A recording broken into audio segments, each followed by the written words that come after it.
नमस्कार प्यारे विद्यार्थियों, अज असी Punjab state teacher eligibility test जो कि 2016 विच कंडक्ट किया गया सी दे फस्ट पेपर की चाइल्ड साइकोलॉजी नूं सॉल्व करन जा रहे हैं। आओ शुरू करते हैं। हाँ जी, तो प्यारे विद्यार्थियों, साडा पहला प्रश्न है, learning the rule of turn takes in a talking in a conversation refers to, यानी कि जदों असीं गलबात करते हैं, ਅਸੀਂ कोई मोड़ देना गलबात नूं तां उहदे लई किहड़े नियमां दी पालना करांगे, किहड़ा नियम सानूं सिखाउंदा है कि गलबात दे विच मोड़ किवें लैके आउणा है। Is it metalinguistic, syntax, vocabulary and meaning, pragmatics. तां इहदा जिहड़ा आंसर आएगा वो आएगा डी, यानी कि व्यवहारक, जिहड़ी किसी चीज़ नूं प्रैक्टिकली किवें यूज करना है, दैट रिलेट्स टू द प्रैगमैटिक्स। तां इहदा आंसर आना है D.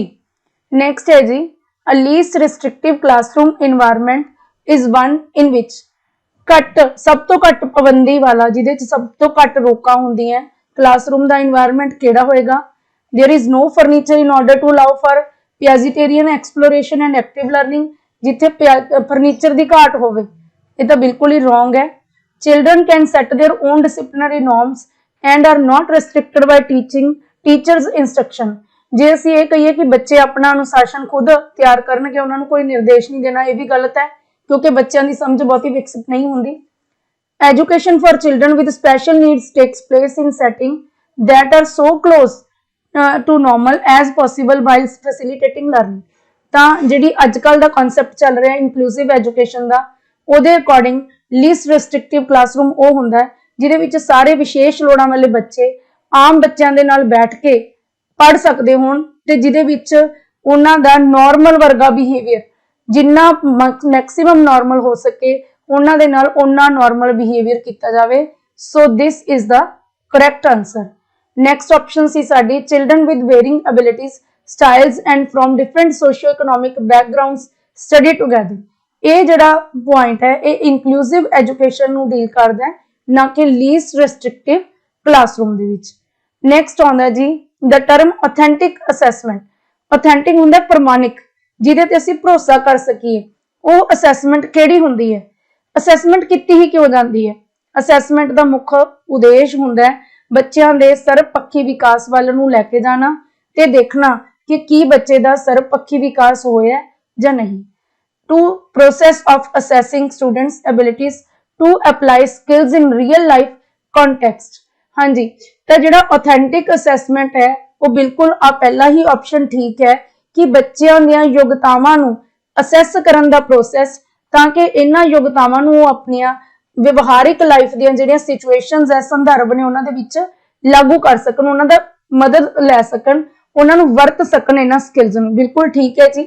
Correction of each assignment by 3 teachers, no, ये जिहड़ा है असैसमेंट दे संदर्भ दे विच करैक्ट नहीं बनदा कि एक असाइनमेंट नूं 3 टीचर चैक करनगे तो ऑथेंटिक हो जूगी। बिल्कुल नहीं है जी। जे तीनों टीचर ने एक ही कर लिया कि असी इस बच्चे नूं नंबर देने ही नहीं, तो ऑथेंटिक होएगी ही नहीं, तीनों च ही सबजैक्टिविटी आ जाएगी। Assessing in an environment of collaboration between student and teacher, एक अजिहे एनवायरनमेंट दे विच असैसमेंट करना जिथे अध्यापक ते बच्चे दे विचकार मिलजुल के काम हो रहा होवे, ये भी ऑथेंटिसिटी नूं लीड नहीं करता। Looking at the performance of student in real life कॉन्टैक्सट after finishing school, school तो खत्म होने तो बाद जाके देखे कि बच्चा असली लाइफ दे विच किवें दी परफॉर्मेंस देख रहा है, तो यह भी बच्चे की असैसमेंट स्कूल पद्धर ते नहीं हो सकती।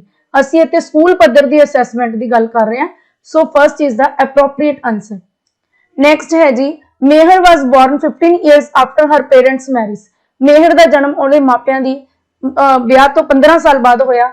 हर mother has been very protective on her from the beginning, शुरू तो ही ओदी माता नूं लैके बहुत ज्यादा प्रोटेक्टिव सी, मतलब ओदी रक्षक सी, ठीक है। A rich businessman her father has never denied for any demands, ओदा पिता जो कि बहुत रिच व्यापारी है, ओदी किसे मतलब मंग नूं मना नहीं करदा। Even when she is asking for the things that are unreasonable, कई बार जिहड़ियां चीज़ां जरूरी नहीं हुंदियां, बिना लोड़ वालियां हुंदियां, her parents don't say no to her, उन्हां नूं भी मना नहीं करदे। When she plays with the friends, जदों अपने दोस्तां नाल खेडदी है, she insists on making the rules, तो वह डोमीनेट करती है, रूल बनाने की गल करती है। And often throws a tantrum if she loses to her friends, ते जे वो हार जाए तो गुस्सा कढ़दी है अपने नाल वालियां ते। ਹਰ ਫਰੈਂਡਸ ਟੋਲਰੇਟ ਹਰ, ਉਹਦੇ ਜਿਹੜੇ ਦੋਸਤ ਨੇ ਉਹਨੂੰ ਸਹਿੰਦੇ ਨੇ, because her parents give them a lot of gifts। ਉਹਦੇ ਦੋਸਤ ਹੈ ਉਹ ਇਸ ਚੀਜ਼ ਦੇ ਪ੍ਰਭਾਵ ਚ ਨੇ ਕਿਉਂਕਿ ਉਹਦੇ ਮਾਤਾ ਪਿਤਾ ਤੋਂ ਬਹੁਤ ਸਾਰੇ ਖਿਡੌਣੇ ਗਿਫਟ ਉਹਨਾਂ ਨੂੰ ਮਿਲਦੇ ਨੇ। ਇਹ ਕਿਸ ਤਰ੍ਹਾਂ ਦੀ ਪੈਰੈਂਟਿੰਗ ਦੀ ਐਗਜ਼ਾਮਪਲ ਹੈ। ਤਾਂ ਮੈਂ ਪੈਰੈਂਟਿੰਗ ਨੂੰ ਬਹੁਤ ਹੀ ਡਿਟੇਲ ਦੇ ਵਿੱਚ ਕਰਵਾਇਆ ਹੋਇਆ ਹੈ ਕਿ 4 ਤਰ੍ਹਾਂ ਦੀ ਪੈਰੈਂਟਿੰਗ ਹੁੰਦੀ ਹੈ, ਠੀਕ ਹੈ। ਉਹਦੇ ਵਿੱਚੋਂ ਜਿਹੜਾ ਅਥਾਰਟੇਟਿਵ ਹੈ, ਅਥਾਰਟੇਰੀਅਨ ਹੈ, ਨਿਗਲੈਕਟਫੁਲ ਹੈ ਤੇ ਇੰਡਲਜੈਂਟ ਹੈ। ਹਰੇਕ ਦੀਆਂ ਜਿਹੜੀਆਂ ਕਰੈਕਟਰਿਸਟਿਕਸ ਹੈ ਬਹੁਤ ਵਿਸਥਾਰਪੂਰਵਕ ਅਸੀਂ ਕੀਤੀਆਂ ਹੋਈਆਂ ਨੇ, ਠੀਕ ਹੈ ਜੀ। ਤਾਂ ਉਹਦੇ ਵਿੱਚੋਂ ਜਿਹੜੀ ਇੰਡਲਜੈਂਟ ਪੈਰੈਂਟਿੰਗ ਹੈ ਇਹਦੀ ਕਿਸਮ ਹੈ ਜਿਹੜੀ ਕਿ ਸਭ ਤੋਂ ਜੇ ਆਪਾਂ ਕਹੀਏ ਤਾਂ ਘਟੀਆ ਕਿਸਮ ਦੀ ਪੈਰੈਂਟਿੰਗ ਮੰਨੀ ਜਾਂਦੀ ਹੈ, ਜਿਹਦੇ ਵਿੱਚ ਅਸੀਂ ਬੱਚੇ ਨੂੰ ਲੈ ਕੇ ਇੰਨੇ ਕੁ ਜ਼ਿਆਦਾ ਪੋਜੈਸਿਵ ਹੋ ਜਾਂਦੇ ਆ ਕਿ ਉਹਦੀ ਜਾਇਜ਼ ਨਜਾਇਜ਼ ਹਰ ਮੰਗ ਪੂਰੀ ਕਰਦੇ ਆ। ਤੇ ਇਹਦੇ ਬਿਲਕੁਲ ਉਲਟ ਕੀ ਹੈ, ਨਿਗਲੈਕਟਫੁਲ ਪੈਰੈਂਟਿੰਗ, ਜਿਹਦੇ ਵਿੱਚ ਅਸੀਂ ਆਪਣੇ ਬੱਚਿਆਂ ਦੀ ਕਿਸੇ ਡਿਮਾਂਡ ਵੱਲ ਧਿਆਨ ਹੀ ਨਹੀਂ ਕਰਦੇ। ਅਸੀਂ ਆਪਣੀ ਲਾਈਫ 'ਚ ਬਿਜ਼ੀ, ਬੱਚੇ ਆਪਣੀ ਲਾਈਫ ਦੇ ਵਿੱਚ ਬਿਜ਼ੀ। ਇੰਡਲਜੈਂਟ ਪੂਰੀ ਤਰ੍ਹਾਂ ਬੱਚਿਆਂ ਦੇ ਉੱਪਰ ਡਿੱਗੇ ਰਹਿਣਾ, ਨਿਗਲੈਕਟਫੁਲ ਹੁੰਦਾ ਹੈ ਪੂਰੀ ਤਰ੍ਹਾਂ ਬੱਚਿਆਂ ਤੋਂ ਜਿਹੜਾ ਅਣਦੇਖਾ ਕਰਨਾ ਬੱਚਿਆਂ ਨੂੰ, ਠੀਕ ਹੈ ਜੀ। ਨੈਕਸਟ ਆਉਂਦਾ 5ਵਾਂ ਪ੍ਰਸ਼ਨ, in a norm reference test a students score is interpreted by comparing it. ਤਾਂ ਤੁਹਾਨੂੰ 2 ਤਰ੍ਹਾਂ ਦੇ ਟੈਸਟ ਇਵੈਲੂਏਸ਼ਨ ਵਾਲੀ ਵੀਡੀਓ ਦੇ ਵਿੱਚ ਕਰਾਏ ਹੋਏ ਨੇ, ਕ੍ਰਾਈਟੇਰੀਆ ਰੈਫਰੈਂਸ ਤੇ ਨੋਰਮ ਰੈਫਰੈਂਸ। ਕ੍ਰਾਈਟੇਰੀਆ ਰੈਫਰੈਂਸ ਹੁੰਦਾ ਜਿਹਦੇ ਲਈ ਕੋਈ ਪ੍ਰੀਫਿਕਸ ਕ੍ਰਾਈਟੇਰੀਆ ਹੁੰਦਾ, ਜਿਵੇਂ ਕਿ ਟੈਟ ਦਾ ਪੇਪਰ ਹੈ, ਇਹਦੇ ਵਿੱਚ ਤੁਹਾਡੇ ਲਈ ਕ੍ਰਾਈਟੇਰੀਆ ਹੈ ਕਿ ਤੁਸੀਂ 60% ਮਾਰਕਸ ਹੈ ਜਿਹੜੇ ਪ੍ਰਾਪਤ ਕਰਨੇ ਨੇ, 150 ਦੇ ਵਿੱਚੋਂ 90 ਅੰਕ ਪ੍ਰਾਪਤ ਕਰਨੇ ਨੇ ਤਾਂ ਹੀ ਤੁਹਾਡਾ ਟੈਸਟ ਕੁਆਲੀਫਾਈ ਮੰਨਿਆ ਜਾਏਗਾ। ਉਸ ਤੋਂ ਬਾਅਦ ਤੁਹਾਡੇ ਜਿੰਨੇ ਮਰਜ਼ੀ ਨੰਬਰ ਆ ਜਾਣ ਉਹਨਾਂ ਦੀ ਜ਼ਿਆਦਾ ਵੈਲਿਊ ਨਹੀਂ ਪੈਣੀ, ਤਾਂ ਇਹਨੂੰ ਅਸੀਂ ਕ੍ਰਾਈਟੇਰੀਆ ਰੈਫਰੈਂਸ ਕਹਿੰਦੇ ਆ। ਪਰ ਨੋਰਮ ਰੈਫਰੈਂਸ ਕੀ ਹੁੰਦਾ, ਜਦੋਂ ਤੁਹਾਡੀ ਪਰਫਾਰਮੈਂਸ ਤੁਹਾਡੇ ਸੇਮ ਕਲਾਸ ਦੇ ਬੱਚਿਆਂ ਨਾਲ ਕੰਪੇਅਰ ਕਰਕੇ ਪੋਜੀਸ਼ਨਸ ਕੱਢੀਆਂ ਜਾਂਦੀਆਂ ਨੇ ਫਰਸਟ, ਸੈਕੰਡ, ਥਰਡ, ਤਾਂ ਉਹਨੂੰ ਨੋਰਮ ਰੈਫਰੈਂਸ ਕਿਹਾ ਜਾਂਦਾ ਹੈ। ਤਾਂ with the average score no, with the performance of other students on the same test, ਇੱਕੋ ਹੀ ਟੈਸਟ ਦੇ ਵਿੱਚ ਜਿਹੜੇ ਬੱਚੇ ਬੈਠੇ ਨੇ ਉਹਨਾਂ ਦੀ ਪਰਫਾਰਮੈਂਸ ਨੂੰ ਇੱਕ ਦੂਜੇ ਨਾਲ ਕੰਪੇਅਰ ਕਰਕੇ ਰੈਂਕਿੰਗ ਕੀਤੀ ਜਾਂਦੀ ਹੈ। This is called norm reference test. Next question है जी, in this stage children are asked to assume responsibility for their behaviour and possessions. इस अवस्था दे विच जाके बच्चे जिम्मेवारी की भावना आ जाती है। जिम्मेवार कादे लई हुंदे ने, अपने बिहेवियर दे लई ते अपनियां जिहड़ियां चीज़ां उन्हां कोल हैगियां ने उन्हां दे लई, जो उन्हां कोले है उहदे लई जिम्मेवार ने। For the first time they encounter biding the social world, पहली बारी ओह समाजिक संसार दे विच पैर धरदे ने, सामना करदे ने। एरिक एरिक्सन की थ्योरी असी करी सी, साइको सोशल थ्योरी, 8 स्टेजेस वाली थ्योरी। तो ये किहड़ी स्टेज की गल करदा, तुहानूं मैं एक बारी रिमाइंड करा दियां। सब तो पहली स्टेज साडी हुंदी है ट्रस्ट वर्सस मिसट्रस्ट, जदों बच्चा घर दे विच ही हुंदा। घर दे विच ही सैकेंड स्टेज आउंदी है जदों 1 साल तो बाद बच्चा अपना हौली हौली चलना फिरना शुरू कर दिंदा है, उहदी डिपेंडेंस घट जांदी है पेरेंट्स तो। तां ओह हुंदी है autonomy versus shame and doubt. ਜਿਹੜੀ ਤੀਸਰੀ ਸਟੇਜ ਆਉਂਦੀ ਹੈ ਜਦੋਂ ਬੱਚਾ ਘਰ ਤੋਂ ਬਾਹਰ ਪੈਰ ਰੱਖਦਾ, ਸਕੂਲ ਦੇ ਵਿੱਚ ਜਾਂਦਾ ਹੈ, ਪਲੇਵੇ ਦੇ ਵਿੱਚ ਜਾਂਦਾ ਹੈ, ਤਾਂ ਉਹ ਆਪਣੀ ਜ਼ਿੰਮੇਵਾਰੀ ਉਠਾਉਣੀ ਸ਼ੁਰੂ ਕਰਦਾ ਹੈ। ਤਾਂ ਇਹ ਸਟੇਜ ਹੈ ਜਿਹੜੀ ਉਹਦੀ ਗੱਲ ਕਰ ਰਿਹਾ ਐਰਿਕ ਐਰਿਕਸਨ, ਜਿੱਥੇ ਉਹ ਆਪਣੇ ਬਿਹੇਵੀਅਰ ਤੇ ਆਪਣੇ ਪੋਜੈਸ਼ਨ ਦੇ ਲਈ ਜ਼ਿੰਮੇਵਾਰੀ ਅਡਾਪਟ ਕਰਦਾ ਹੈ। ਤਾਂ this is B answer. Next ਆਉਂਦਾ ਜੀ, the process of rapid innate learning within a limited critical period of time that produces attachment to the first moving object seen is called imprinting। एक तरीके नाल imprinting दी definition है।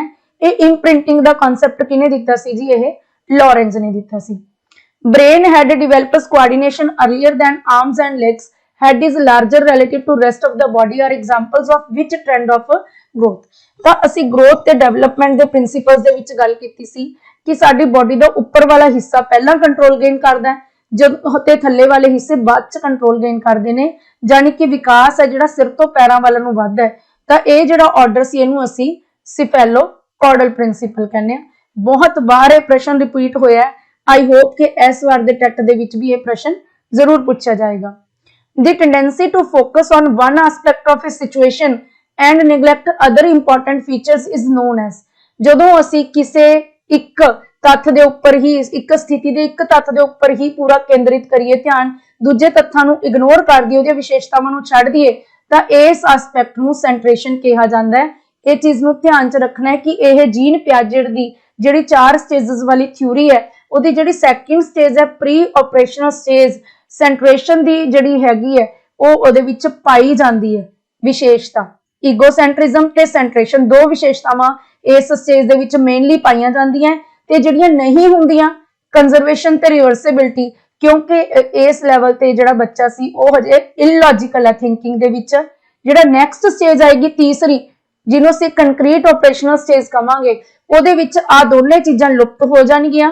ਆ ਦੋਵੇਂ ਚੀਜ਼ਾਂ ਬੱਚੇ ਦੇ ਵਿੱਚ ਵਿਕਸਿਤ ਹੋ ਜਾਣਗੀਆਂ, ਕਨਜ਼ਰਵੇਸ਼ਨ ਤੇ ਰਿਵਰਸਿਬਿਲਟੀ, ਕਿਉਂਕਿ ਤੀਜੀ ਸਟੇਜ ਤੱਕ ਜਾ ਕੇ ਬੱਚਾ ਲੌਜੀਕਲੀ ਸੋਚਣਾ ਸਿੱਖ ਜਾਊਗਾ। ਨੈਕਸਟ ਹੈ ਜੀ, A child can think logically about objects and events। देखो ऊपर जे तुसी ध्यान नाल सुनिया होवे तां तुसी बड़े इजीली आंसर लभ लिया कि किहड़ी करैक्ट स्टेज दे विच बच्चा जाके ऑब्जेक्ट्स बारे ते घटनावां बारे लॉजिकली सोचना शुरू कर दिंदा है। This is concrete operational stage, C answer है जी। The central ideas in constructivist view of learning are. मैं तुहानू पहले ही दसदा, कंस्ट्रक्टिविज्म दो चीज़ां दी गल करदा है। पहली गल की कहंदा कि बच्चे अपने ज्ञान का निर्माण आप करते हैं जदों वो लर्निंग दे विच एक्टिव होंदे ने, ठीक है। दूसरा वो ज्ञान का निर्माण किवें करनगे, with the help of social interaction. जदों वो समाज दे विच विचरनगे, सोशल इंटरैक्शनस करनगे, तां ही उन्हां दे ज्ञान का निर्माण होगा। Learners are active in constructing their own knowledge, बिल्कुल ठीक है। Social interactions are important in knowledge construction process, बिल्कुल ठीक है। Self efficiency is key element important in learning and teaching, no. Self efficiency key point नहीं हैगा, बच्चे दा कॉन्शियस होना, एफर्ट्स करना ज्यादा जरूरी है। इंडिविजुअल्स एपिस्टेमोलॉजिकल बिलीव्स, एपिस्टेमोलॉजी हुंदा नॉलेज दे संबंधी ओहदे जिहड़े बिलीव्स ने भी की चीज सही हो सकती है कि गलत, ये इंपैक्ट करते हैं ओहदी लर्निंग दी अप्रोच नो, बिल्कुल नहीं ये इंपैक्ट करते। तो ये दोनों ही आंसर ठीक होंगे, 1 एंड 2। देखो कित्थे आउंदा, तो बी आंसर दे विच जाके 1 एंड 2 की गल की गई है। अजकल का यह ट्रेंड है कि इदां दे सवाल आउंदे ज्यादा चांस होंदे है, तो इन्हां नूं ज्यादा प्रैक्टिस करना। When a child is able to sort blocks on the basis of 2 characteristics, हुण दो विशेषतावां दी गल कीती है। जदों तां एक विशेषता दे आधार ते करदे हुंदे तां वो कैटेगराइजेशन हुंदा है, जदों दो दे आधार ते करदे हुंदे आ तां ये सेंट्रेशन तो अलग होगी, तां ये डीसेंटरिंग दी जिहड़ी है वो विशेषता होगी। एकोमोडेशन ते अडेप्टेशन तुहानूं मैं दस्सिया सी कि ये दो अलग प्रोसैस ने। एक तीसरा हुंदा assimilation. An individualised education programme is to, individualised के व्यक्तिगत एजुकेशनल प्रोग्राम की करदा है, make teachers responsible for special education programme results, no. Facilitate integration of children with special needs in normal classroom, तो यह आम बच्चों की स्पेशल लोड़ां वाले बच्चों नाल इंटीग्रेशन नूं जिहड़ा है तेज करदा है, no. Provide an appropriate programme specially tailored for each child with special need, बिल्कुल ठीक है जी।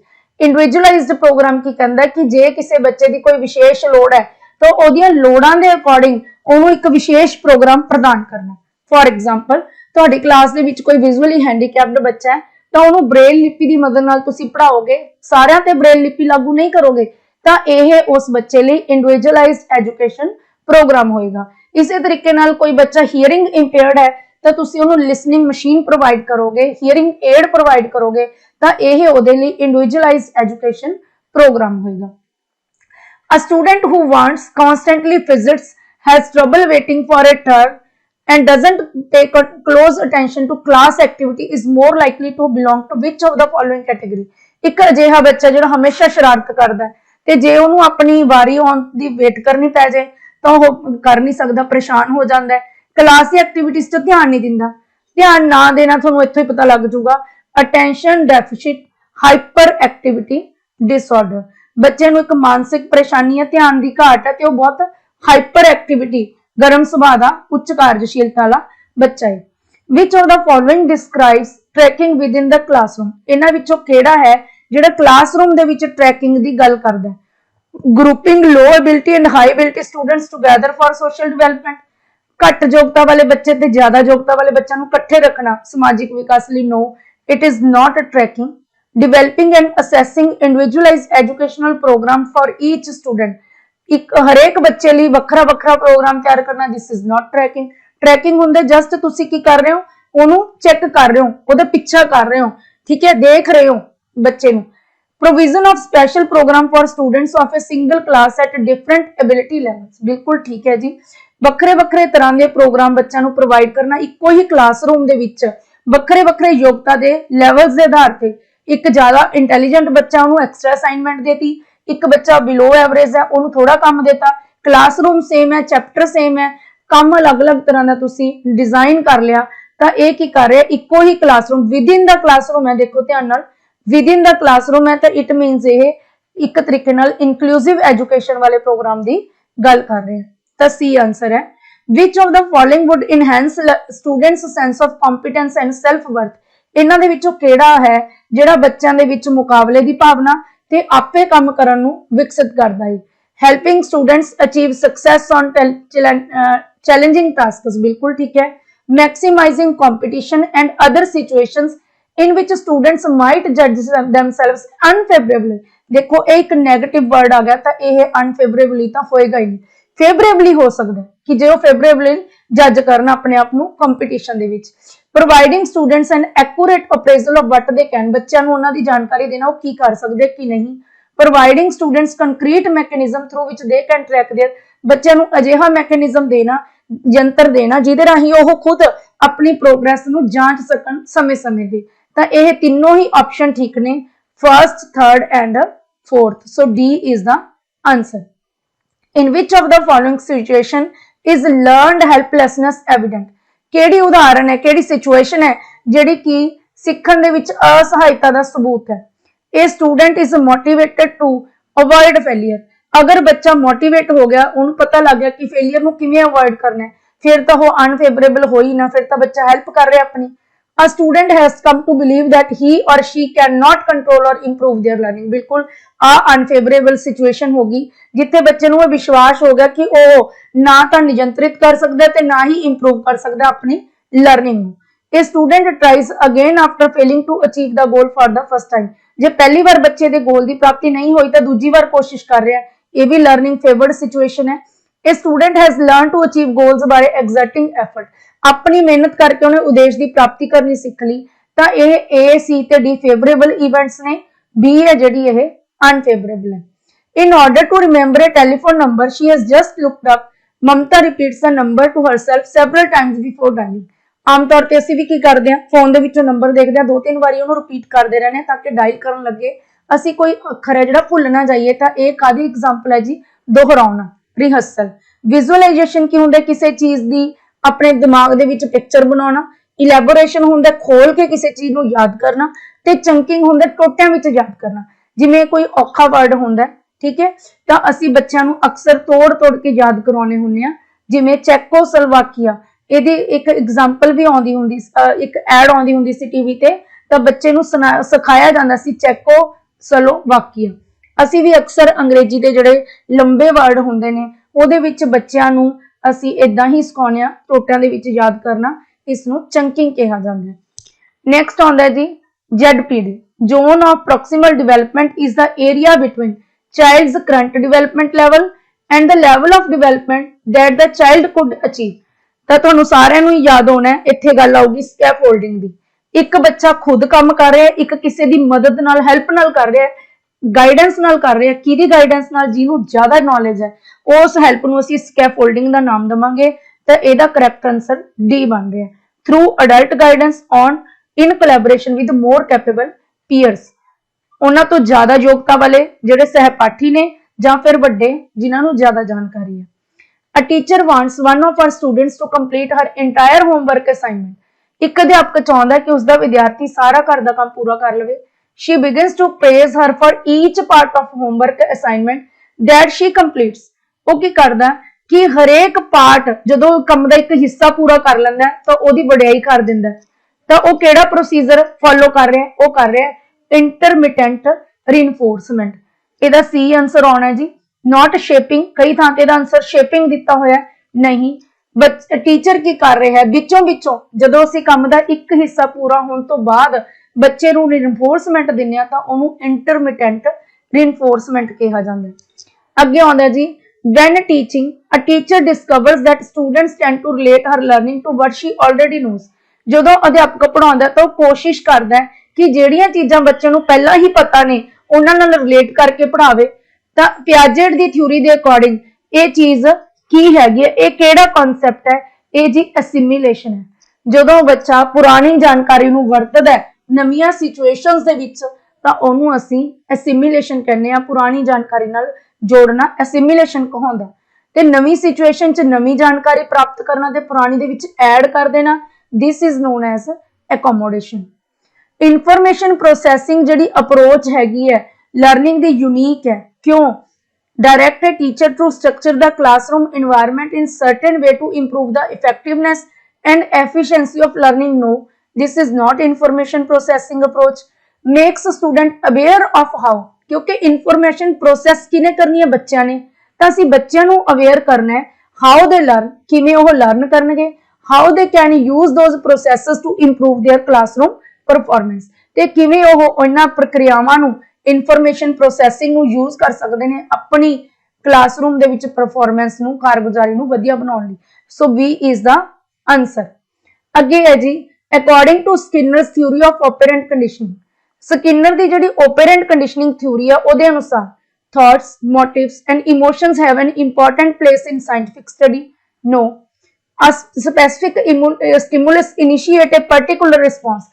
ਜਦੋਂ stimulus response ਨੂੰ initiate ਕਰਦਾ ਹੈ ਤਾਂ ਇੱਥੇ ਕਲਾਸੀਕਲ ਕੰਡੀਸ਼ਨਿੰਗ ਦੀ ਗੱਲ ਆਏਗੀ। The voluntarily responses of animal and humans are strengthened when their response reinforced। ਬਿਲਕੁਲ ਸ਼ੇਪਿੰਗ ਇਸੇ ਨਾਲ ਹੀ ਹੁੰਦੀ ਹੈ। ਸਕਿਨਰ ਦੀ ਥਿਊਰੀ ਸ਼ੇਪਿੰਗ ਦੀ ਗੱਲ ਕਰਦੀ ਹੈ ਕਿ ਜਦੋਂ ਅਸੀਂ ਜਿਹੜੇ ਵਧੀਆ ਰਿਸਪੌਂਸ ਨੇ ਜਾਨਵਰਾਂ ਦੇ ਤੇ ਮਨੁੱਖਾਂ ਦੇ ਵਧੀਆ ਰਿਸਪੌਂਸਸ ਦਾ ਪ੍ਰੋਤਸਾਹਨ ਕਰਾਂਗੇ, ਉਹਨਾਂ ਨੂੰ ਰੀਇਨਫੋਰਸਮੈਂਟ ਦਵਾਂਗੇ ਤਾਂ ਉਹਨਾਂ ਦੀ ਜਿਹੜੀ ਤਾਕਤ ਹੈ ਉਹ ਵੱਧ ਜੂਗੀ ਤੇ ਉਹ ਵਾਰ-ਵਾਰ ਰਿਪੀਟ ਕੀਤੇ ਜਾਣਗੇ। A teacher in her class tells students, first do what I want to do and then you may do what you want to do। ਇੱਕ ਅਧਿਆਪਕ ਕਲਾਸ ਦੇ ਵਿੱਚ ਕਹਿੰਦਾ ਪਹਿਲਾਂ ਉਹ ਕਰੋ ਜੋ ਮੈਂ ਚਾਹੁੰਦਾ, ਫਿਰ ਉਹ ਕਰੋ ਜੋ ਤੁਸੀਂ ਕਰਨਾ ਚਾਹੁੰਦੇ ਹੋ। ਤਾਂ ਇਹ ਕਾਦੀ ਐਗਜ਼ਾਮਪਲ ਹੈਗੀ ਹੈ? This is Premack principle. The use of verbal prompts or structuring as a support by teacher to help student bridge the gap between their current abilities and the intended goal।